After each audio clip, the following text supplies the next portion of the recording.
Salut tout le monde, j'espère que vous allez bien. Aujourd'hui on se retrouve pour une nouvelle vidéo, on va parler de PC et on va parler de PC de mes deux frères. Mais avant de continuer, je vous invite comme d'habitude à liker cette vidéo, à vous abonner si ce n'est pas déjà fait, à mettre la cloche et vous allez voir, vous allez devoir jouer un petit jeu dans les commentaires, donc je compte sur vous. Allez, c'est parti. La vidéo d'aujourd'hui est sponsorisée par URCD Keys.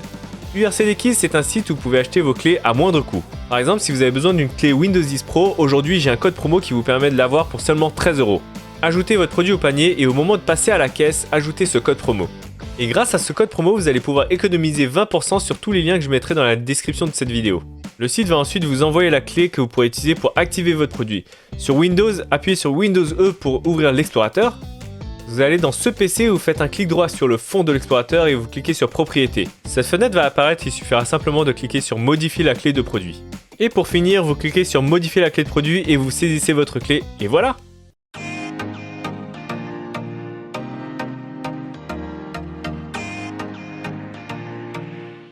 Donc comme vous avez pu le voir dans le titre de la vidéo ou même sur la petite vignette, ça va être un battle entre les PC de mes frères. C'est-à-dire j'ai deux petits frères, ils ont chacun leur PC. Et on va devoir débattre de qui a le PC déjà sur plusieurs critères, qui a le PC le plus esthétiquement plaisant. Deuxièmement, quelles sont les caractéristiques techniques, qui a le PC le plus performant ou du moins rentable en termes de qualité-prix.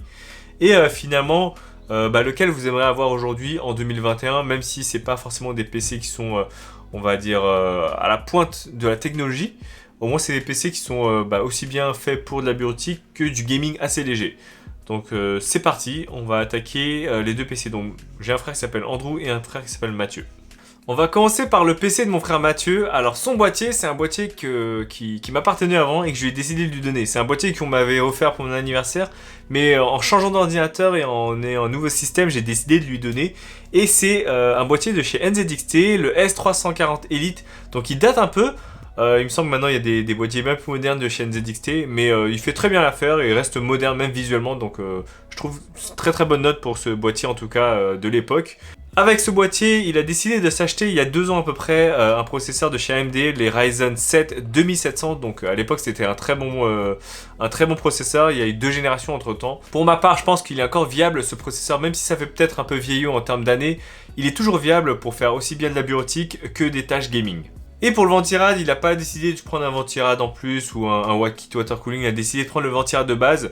Bon, le ventirad de base, on va dire que c'est pas le plus silencieux, ni le plus performant, mais au moins esthétiquement c'est pas mal, il est RGB et puis c'est pas cassé la tête, il a juste mis le ventirail de base et puis voilà.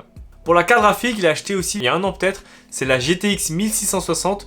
Donc c'est sûr qu'aujourd'hui vous allez me dire oui, il y a des RTX, il y a des GTX 2000, RTX 2000, des RTX 3000. Mais la GTX 1660 est une très bonne carte graphique. Pourquoi ? Parce que pour moi c'est une très bonne carte graphique rapport qualité-prix. Donc si aujourd'hui vous avez un budget limité, c'est la première que je conseillerais, ne pas descendre en dessous parce qu'après c'est un peu limité au niveau des jeux. Mais encore viable aujourd'hui. Niveau mémoire, il a décidé de prendre 4 x 8 Go de RAM. Pourquoi ? Parce qu'au début il avait juste pris 2 x 8 Go pour avoir 16 Go. Et en fait entre temps il s'est rendu compte qu'il avait besoin de bien plus. Donc il a décidé de prendre 2 x 8 Go en plus, donc au total 4 x 8 Go, soit 32 Go de RAM. Donc c'est parfait pour son utilisation. En général il fait surtout du montage vidéo, du montage photo, comme c'est un photographe professionnel. D'ailleurs je vais mettre son Instagram si ça intéresse. Donc c'est parfait pour toutes ces tâches en simultané. Et en stockage il a décidé de prendre un SSD de 500 Go de chez Crucial. En NVMe en format M2, donc 500 Go c'est peut-être un peu léger, mais comme on a un NAS à la maison, il n'y a pas trop de problème au niveau de stockage. On a quoi, 8 Tera au total à se partager, et ensuite il a 500 Go au cas où pour les logiciels et les applications. Donc ses principales utilisations de son ordinateur, comme je vous dis, c'est montage photo vidéo. Il fait quelques jeux, il fait du FIFA, et puis c'est tout je crois.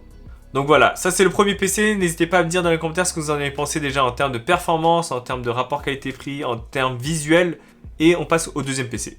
Le deuxième PC, c'est le PC de Andrew, celui que vous voyez peut-être des fois dans mes TikTok. Son PC, il vient de l'avoir, mais il n'a pas encore réussi à choper, vous savez, les dernières RTX, du coup la carte graphique va être un peu obsolète par rapport au reste. Allez, c'est parti.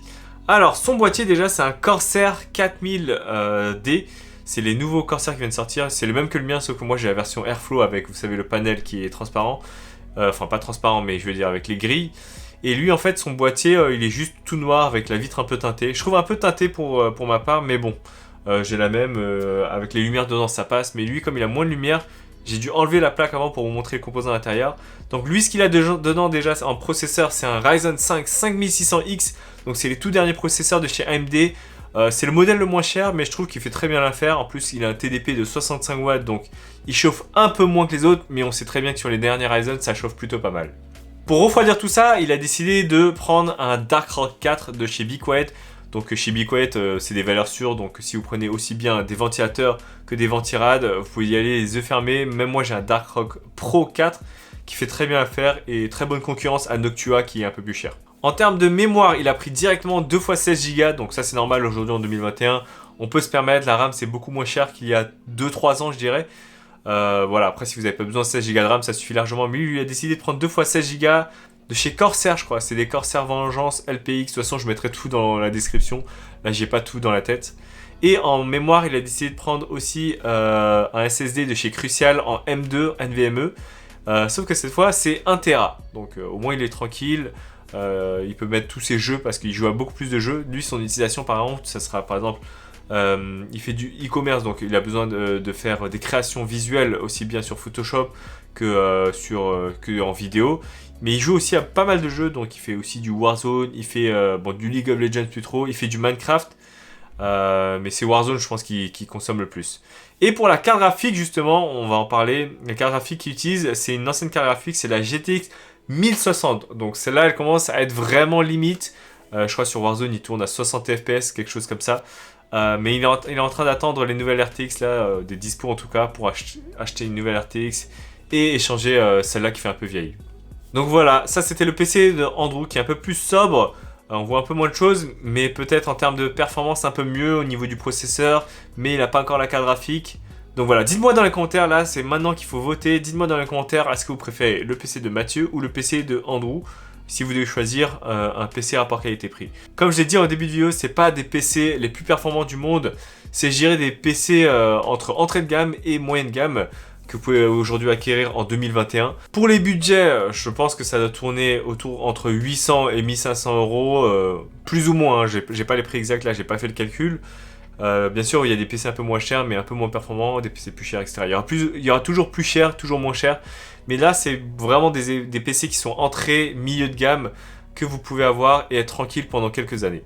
Donc si vous avez fini de voter, n'hésitez pas à me dire ce que vous en pensez de cette vidéo aussi, à mettre un like, à vous abonner si ce n'est pas déjà fait. Merci à mes frères qui ont participé à cette petite vidéo. Et voilà, on se retrouve la prochaine fois pour une nouvelle vidéo gaming ou tech. Ciao ciao.